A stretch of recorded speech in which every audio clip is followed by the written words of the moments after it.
তো এই দেখো আমাদের মাঠে আজকে ফুটবল খেলা হচ্ছে। ওই দেখো তোমাদের সামনে গিয়ে আমি দেখাচ্ছি ফুটবল খেলা।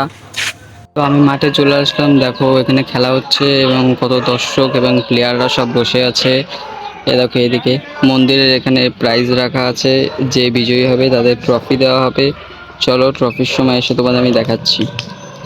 আমাদের মাথার এদিকেই কটা বাচ্চা ছেলেপেলে মিলিয়ে খাবারের দোকান দিয়েছিল এখানে। আমাদের মন্দিরে এখানে প্রাইজ রাখা হয়েছে, ট্রফি রাখা হয়েছে এবং এ দেখো সব খেলোয়াড় এখানে বসে আছে, রেস্ট নিচ্ছে। যখন ওদের দান আসবে তখন ওরা আবার খেলতে যাবে। চলো এখন বাড়ি যাওয়া যাক, পরে আসবো। যাওয়া যাক, এবার স্নান টান করে পরে যাব আবার। তো ইদানিং গরমটা যা বেড়েছে তোমাদের কি বলবো, দেখো খরগোশটা এখানে শুয়ে আছে আর এখানে ভাত দেওয়া আছে, খরগোশের জন্য ভাত খায় তো। আর আমি এখন চান করতে যাব, তাই যে গামছা নিয়ে নিলাম। চলো চান করতে যাই, পরে আবার দেখা হচ্ছে তোমাদের সাথে।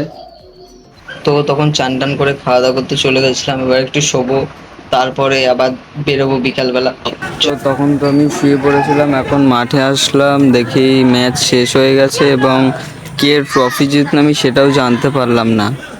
তো আমি তখন শুয়ে পড়েছিলাম বলে এই অবস্থা হলো। চলো, তো তোমাদের তো মাঠে গিয়ে দেখালাম যে আমি আজকে শুয়ে পড়েছিলাম, তো আমি তোমাদের দেখাতে পারলাম না ট্রফিটাকে জিতলো। আমারও খারাপ লাগছে, আমি তোমাদের বলেছিলাম যে দেখাবো, বাট দেখাতে পারলাম না। চলো আজকে ব্লগটা এখানে এন্ডিং করছি, আমি এখন দোকানে যাব, দেখা হবে নেক্সট ব্লগে।